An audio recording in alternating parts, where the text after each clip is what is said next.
Hello everyone. In this video, we are going to discuss about the multi-threading.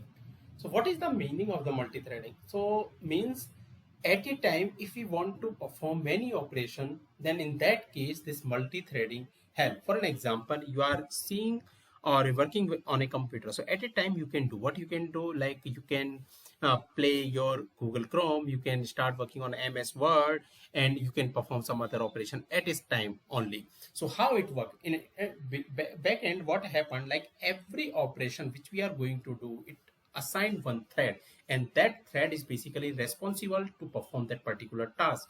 So thread, if we talk in the general terms, so that is the lightweight process, means it's a process which is very light and it perform every operation simultaneously, means it not depend on each other, and it work at a time, means simultaneously it work. So let's understand it with an example. So what I will do here, I will create a class, and this class, okay, first let me create the class A, and inside this one what I will do, I will create a method and I will say count. And this one, what I'm going to do, I'm going to create a for I in, and here I'm taking the range of 10. So this I'm taking here, and I'm just saying print I. So this I'm going to print here. Now another, what I'm going to do, I'm going to create one more class here, and let's create class B, and inside this also what I'm going to do, I'm going to create the another method, or the same method, I will say count, and inside this one the same logic I will write, like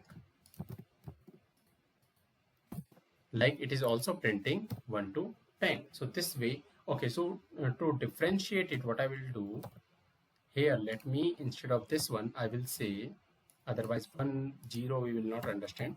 Here I will say it will print hello, and here it will print hello too. So it is going to print. Now at point of this time, when I will do, I'll create an object of C1 equal to class A, and here I will do C2 class B, and C1 dot, I will say count, and C2 dot count. And when I will run this at point of this time, you will see first it is printing all the value of the like class A, and then it is printing for the class B, means one by one execution is happening. But what I want the execution simultaneously. So how we can do that? We can do it using the threads. Or so to implement that thread, first what we have to do, we have to import a file package, I would say, and that package is the basically threading. So threading, and I will say import, and that will be the star, means everything we need. And what we have to do, we have to inherit that class from the thread, and same we have to do here. So once I will inherit this class, what if I will run this first? If I will run this, you are seeing the output is the same, means it is the printing in the same way. So currently this class is not attached with the thread, means the class is attached to the thread but not method. So what we have to do here, instead of calling that method, what we have to do, we have to start it. So for an example, here what I will do, I'll just start it. So C1 dot start we can do, because now we are inheriting from this, and same goes for this. So at point of this time, when I will run this, so here currently what is happening, like it is not finding this method, and the reason is because internally this thread has the run method. So what I will, if I will change it to the run method, so here also what I will do, I will change to the run method. You can define your method with the thread also, but here I'm just going with this method first. So when I will run this, you are seeing like still it is giving the same output. And so what I will do, I will just do a slip, and I will just say for 1 second, and here what I will do, I'll just import it from time and import slip. So slip 1, and when I will say slip, here also I will put the slip 1. And when I will run at point of this time, you are seeing currently it is printing one by one, like hello, hello to, hello, hello to. like one by one, means both the threads are working simultaneously, and we can see it is giving the result as we means now every thread has their separate task of work. Means for an example, this thread is responsible for this method, one thread is responsible for this method. Now for an example here, what I want to do, I want to print like end process, and when I will run this at point of this time, you are seeing end process is printed here only, but as of now the process is not completed. So in that case, what we have to do, we have to use the join, and same goes for c2.join. And when I will run at point of this time, you are seeing like this end process will print at the last. So in a minute you will see that. So once all the tasks will perform, you are seeing end process is coming at the last. And here what is happening, this join tells like perform the last operation whatever is coming, then when all these tasks will be completed. So these method is telling, join method is basically tell that information, like once it complete then only proceed to the another one. So this is the way is working. But here you are seeing here some method is printing with that only, means so what is happening on these two, means currently we are running with the two thread, both the thread is hitting same time these method. So that's the reason like it is printing at the same way. So to get rid of this one, what you can do, you means here what you can do, you can just put a slip also.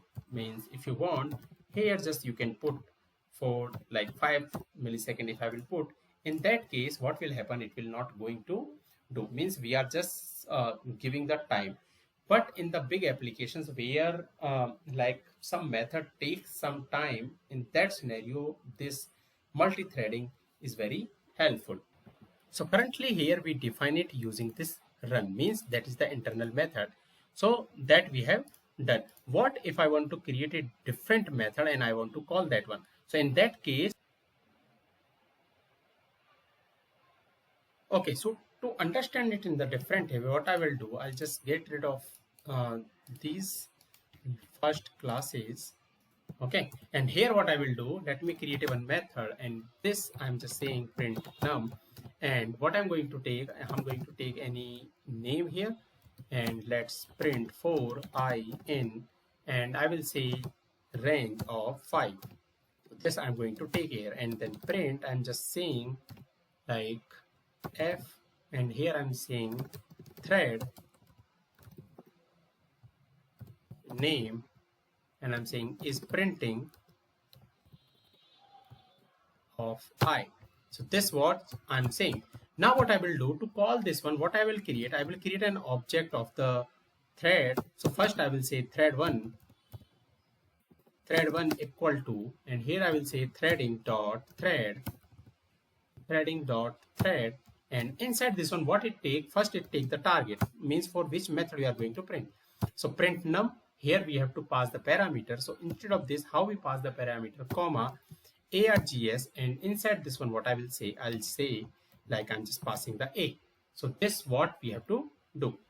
Now for an example, if I want to create another object, then what I will do, I'll copy this one and I will print, means paste here, and 2, and I'm just saying b, and let's start. So what I will say, thread 1 dot start and thread 2 dot start, these two methods. And if you want, we can join also, thread 1 dot join and thread 2 dot join as well.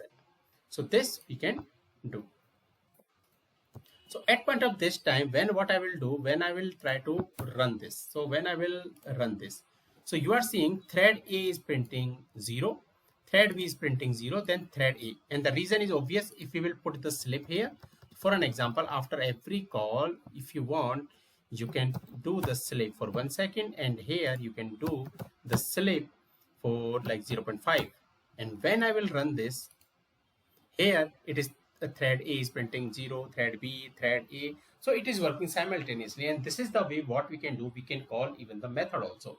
So this is the way the multi-threading works in the Python. So that's it for this video. If you have any question and doubt, please comment. Thank you.